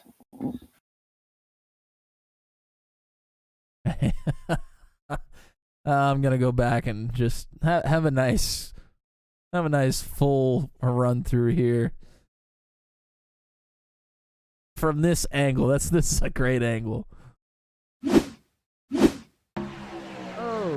got to go back to the camera, though. Here it is. This is the big one with 4 to go.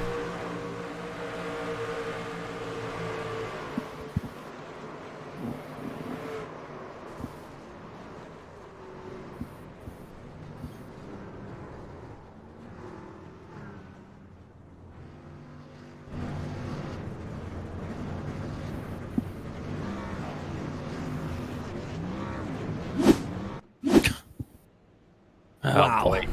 Yeah. So we are going to dip our toes not into the ocean, not into Lake Lloyd, but into overtime. With our 5th caution to the night, who's to say that we're done? At least it'll be capped at 8. And I'm curious, who's all clean here? I mean, gotta be some drivers here that somewhat got through, but, like, not really. I think the top 4 are clean. Holt, Zittel, Reynolds, and Schlosser, who is having a heck of a debut tonight. Pascal Simard, Caleb Bensey, I'm sure they've got a couple of skid marks. Where, I'm not going to tell, but it's for them to reveal if they make it to the end of this race. Everybody behind them, there's no way that they didn't get a piece of that. Yeah, most of them looking, I mean, pretty clean here, but we know that they've all been, I mean, at least bumped in some manner. I mean, Paul Ellison's sitting here in 11th, and he's been involved in just about every damn accident there's been tonight. Unbelievable that Paul Ellison is knocking on the door of the top 10. That's perseverance Paul for you, though. He is the absolute champion of gutting it out. He and Kyle Zittel both. When things don't go their way, they always take the checkered flag at the end of the night. Now behind them, there's a bunch of drivers trying to get some damage fixed and then get back around to this lead pack before we take the green for overtime, the first edition. Maybe the last. We'll have to see. Yeah, we'll see. Oh, and a little info from John Kay. He says that Nathan actually got hit a tad there in that one. Not quite sure where. Looking over the truck, I mean, looks fairly clean. Well, hopefully, he probably taking inspiration from Dale Sr., hung out the window down the backstretch and just, massaged the bumps out of the truck. Oh boy, this is gonna be a spicy one. It's the birthday bash for Matt Williamson. All bets are off at this point. The birthday bash for me, the truck bash here on the track for the drivers. The truck tragedy up to this point for quite a few drivers, but one driver is going to go home happy. We're about to find out who it is. Holt, Zittel, Reynolds, and Schlosser, your top 4. And Holt gets a great jump here. Zittel going to drop in on the bottom. Simard and Schlosser side by side for 4th. Reynolds and Holt have been connected all night. No different here on this one. Single file for right now down the backstretch. Reynolds and Holt, teammates. They've been nose to tail this entire race. Zittel pushing the pusher a bit. Now he's going to go to the top side. Zittel with a block. Here's Caleb Bensey. Bensey to 3rd and closing. Can we make it back to the white flag? Oh, big side draft here in the tri-oval. One more time around. Here goes Holt. Sanders to help Bensey.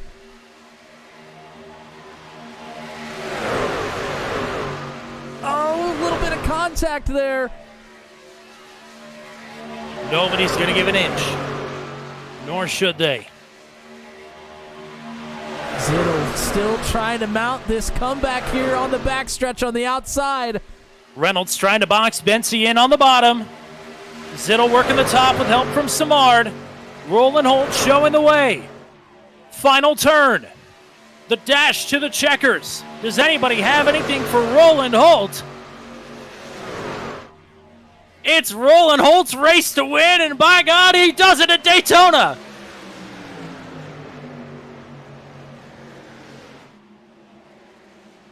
Roland Holt is a winner with Truck 200.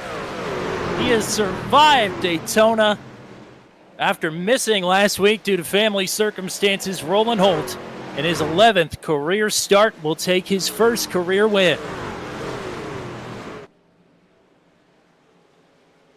Wow. It's Reynolds in second. Bensey rounds out the podium on a great late race charge.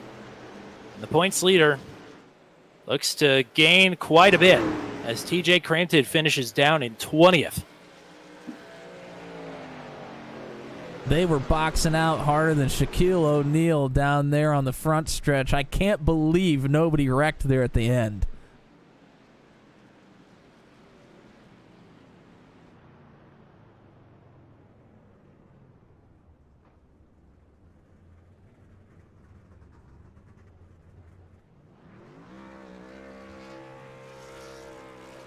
But it's Roland Holt that is going to burn the house down here at Daytona. He's going to do it with his teammate, Nathan Reynolds.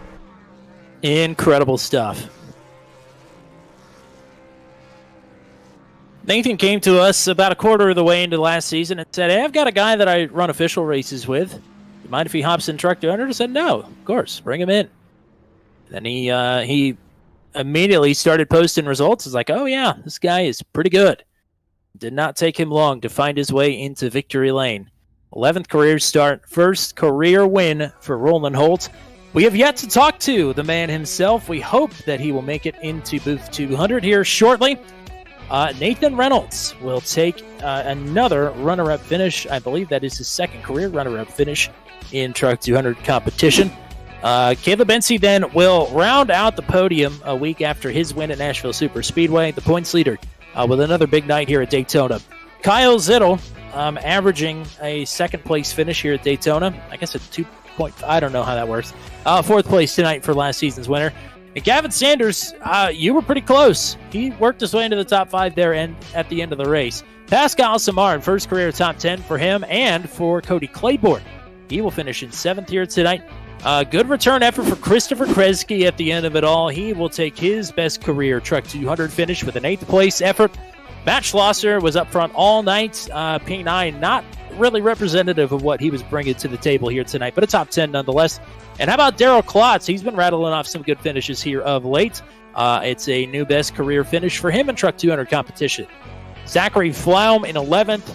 Matt Houston in 12th. Paul Ellison, a good rally, all things considered, in 13th. Steve Roman, man, unfortunate that he finishes back in 14th. Drew White in 15th. Dakota DeMade 16th. Jeff Smith in 17th. Ryan Dye, Brantley Gainey, TJ Crampton, the last truck on the lead lap, down in the 20th position. I think DNFs from here on out. Dave Payton, JJ Wang, Mike Berry, Luke Peterson, Troy Thomas, Tyler Pluff, Jeff Oakes, Hunter Engrave, Bradley Brandon, and Daniel Miglin. All right, it's time for podium interviews, and we will start with our third place finisher. He was on the charge late in this one. Caleb Bensey going to walk away with the P3 here tonight. Welcome back to Booth 200, partner. It's a wild one, and a pretty good result, all things considered. Oh yeah, absolutely. I mean, coming into this type of race, like, there is zero expectations at all. So to finish, let alone get a podium, is probably best case scenario outside of a win, obviously. So pretty happy with that.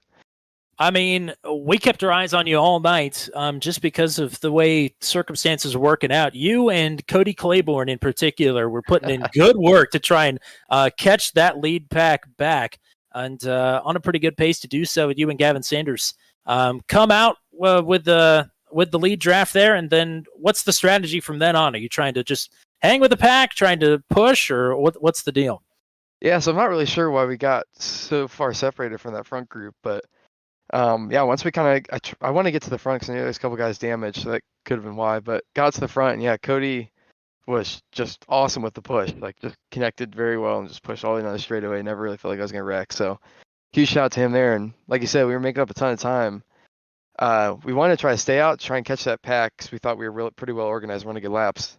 And yeah, me and Gavin, I think nailed the pit stop pretty well, which allowed us to like get that pack on the way out. But yeah, after that, we thought we were in a pretty good spot. I was pretty chill just to run there because they looked kind of sketchy at times. So I thought where we were was perfect spot, kind of in the back of that pack, but also in a pretty high running position. So yeah, once that yellow came out, he knew it was just going to be kind of a mess. But thankfully, only one big wreck, was able to make it through with minimal damage. And yeah, just try to not do anything crazy. Some people try to make big moves on those late restarts and stuff, and ultimately it just doesn't end up paying off. So just decided to stick to the bottom and hope it all worked out, and I guess it did. Matt, what do you got for Caleb? So you're telling me that the third lane was never an option? I think I barely went above the first lane that whole race. So you're asking the wrong person. Well, yeah, no idea. Well, you got to feel pretty good. I don't know if you're full time with us right now for this season, but I tell you what, you got a pretty steady points lead right now. Yeah, honestly, I really wasn't planning on it because like last week we just got back from Europe and I actually just had wisdom tooth removal surgery Friday. Oh God! So I actually was feeling a lot better than expected. So I'm like, yeah, why not? Daytona's pretty low strain, I guess. So, yeah. So I'm happy I've been able to make these because they've gone pretty well so far and setting up a pretty good full season run here. So hopefully we can keep that momentum going. They've gone pretty well. I think that's an understatement. You're 3 for 3 on podiums this season. Anybody you want to thank or shout out tonight? Yeah, obviously Race First, Amiga Sakira, Blossom Flowers, and I know family and friends are watching. So thanks to you guys as always. And once again, pretty awesome get a podium. I know you guys all tuning in and enjoying it. So thanks you guys as well for the broadcast. And yeah, just happy to survive, right? Yeah, absolutely. Great charge, great results, and hopefully we'll be talking to you again here soon. Yep, sounds good. Thank you guys. All righty, we will bring up. What is happening? There we go. My Discord just went all haywire on me. Of course, it's just like everything else tonight. But we'll bring in our second place finisher, Nathan Reynolds. Man, oh man. Great runner-up effort here tonight. It seemed like you and Roland, I know by design, but you two were glued to each other all night long, and it didn't seem like you hardly left the top four, really, all night long. Yeah, that was kind of the plan coming into it, and it worked out even better there. We got Mike behind us, and I don't think people realize just how critical the third truck in line and how important it is to stay glued to the pusher's bumper to help get those big runs. And I think we were pretty well when we had the three of us together.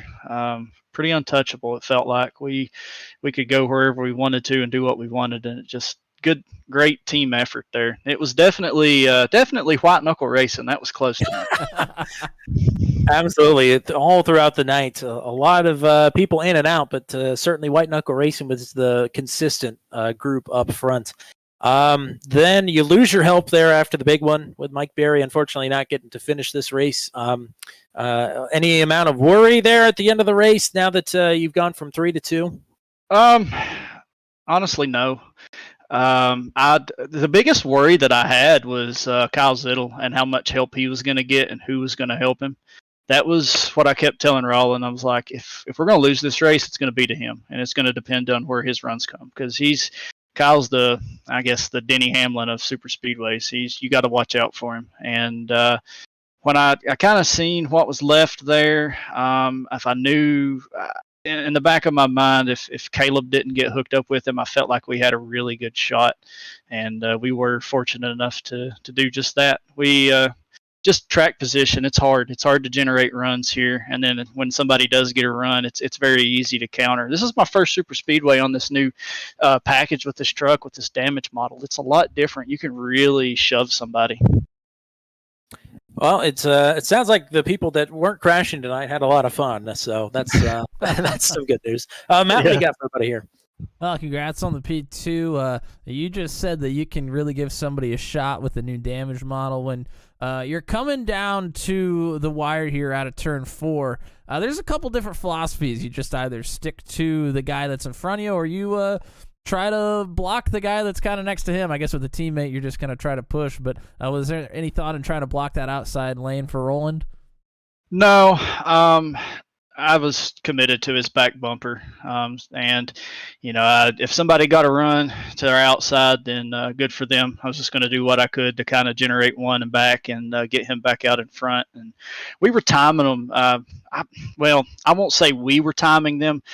The runs were just falling. The timing of them were falling to our favor. It's kind of hard to manipulate when you get the run. You kind of have to take it as you can and use the most of it. But they were falling in their favor to where we were getting the lead around the start-finish line. So I knew that if we just kept doing what we were doing and I had somebody behind me after bike got taken out, that we'd be okay, that I wouldn't have to try to block. Also, I'd be afraid if I went up to block and got a good shove, I might end up passing Rollin. And the goal tonight was to push him. So that goal was certainly accomplished, I think. Not just on the last lap, but on the 82 before that as well. Yeah.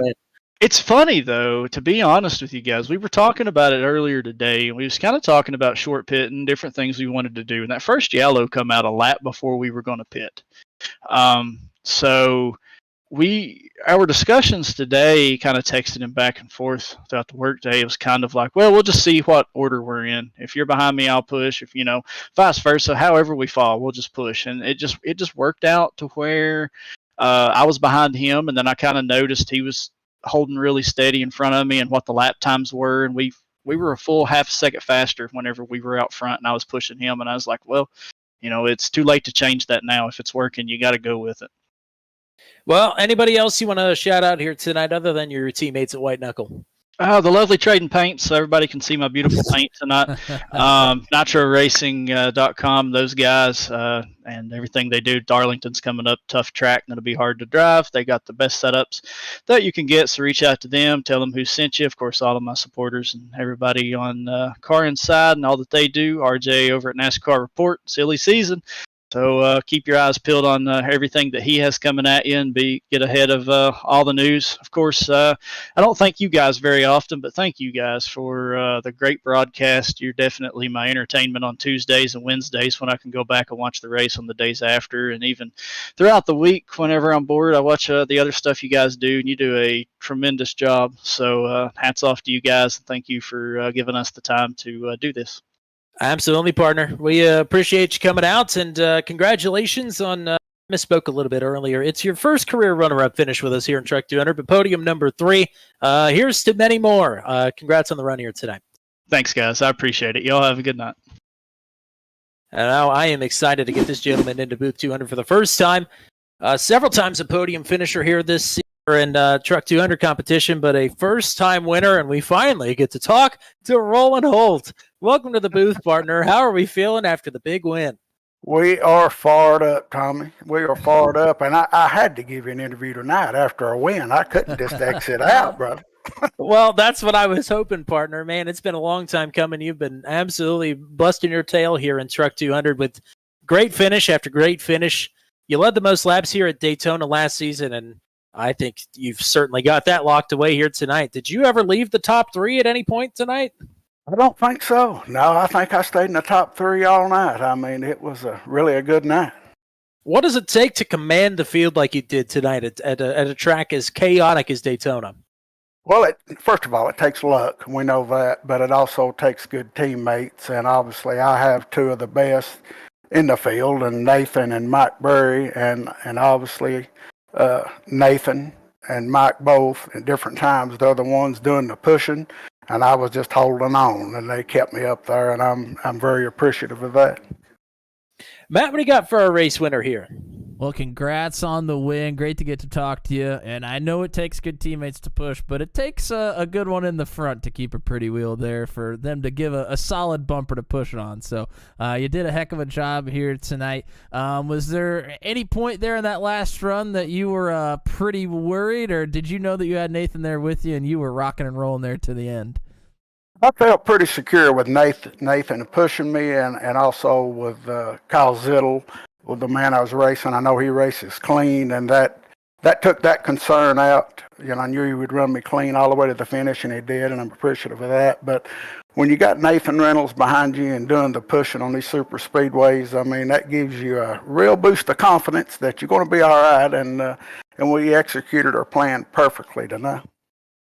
Man, I'm happy that you're here tonight. We're sorry that you had to miss last week, but it's a great way to come back here with right out of the gate, the big win. Anybody you want to thank or shout out here tonight? You got all the time in the world. I would like to give a shout out.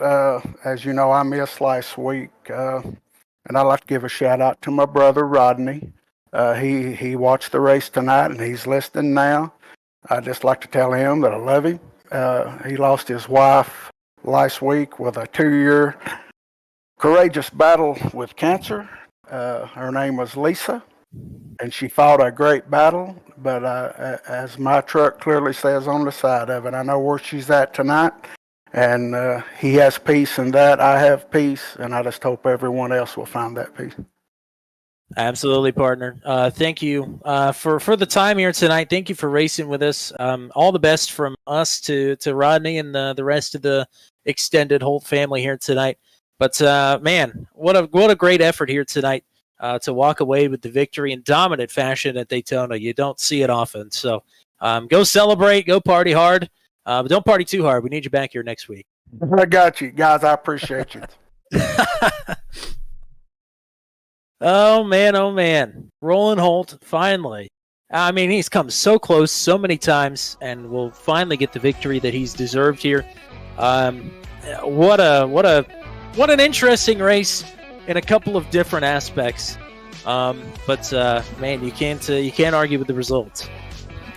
No, not at all. I mean, just when we thought we were going to get a couple of green flag pit stops, we got one cycle. The first one, the caution came out at the time that everybody had to come in. One absolutely massive big one. Maybe the biggest we've seen at Pretty least close. in Truck 200, maybe on the channel in totality. Man, what a wild race. But just want to thank everybody that came out to watch here tonight. I know these super speedway races are always super exciting, and we usually get a lot of viewers, so I appreciate everybody coming out here tonight. In the chat, we had John K., Josh Rutherford from Bullet Music Productions, I think Jan Van Leer at ICR. Who else do we have here? Flinky Roberts was in the chat. Joe Scanlon was cheering on Bradley Brandon, who had a hold on the field for a little while as well before he was involved in an incident. And Madison Bowen and Jacob Nagy were here tonight as well. So thank you, everybody, for coming in and tuning in. And we will see you guys tomorrow for some Venom Truck Series racing.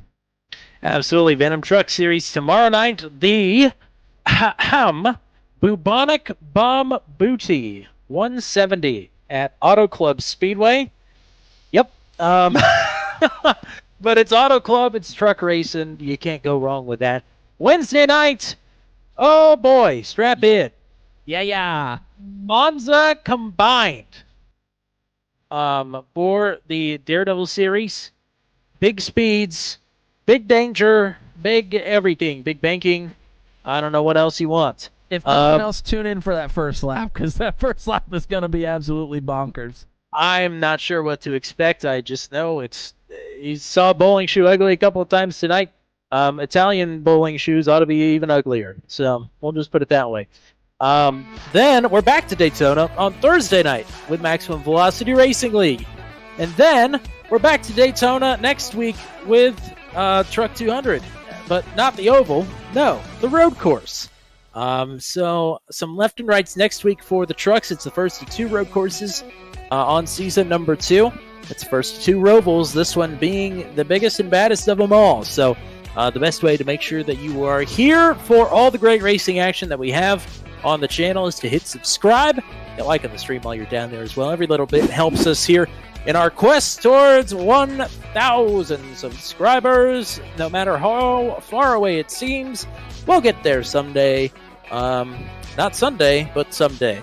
That's all we got here for you tonight. We'll have many opportunities to say happy birthday to Matt Williamson for the rest of the week, and maybe on his birthday too if he's nice. But tonight was the Matt Williamson birthday bash at Daytona International Speedway, and so happy birthday and a thank you for everything that you do to Matt Williamson as well as we close up shop here tonight at Daytona. Until we meet again, for everybody here with the channel and the series, for Matt Williamson, I'm Tommy Cook. We say so long from Daytona, where Roland Holt in dominant fashion rolls over the field en route to his first Truck 200 victory.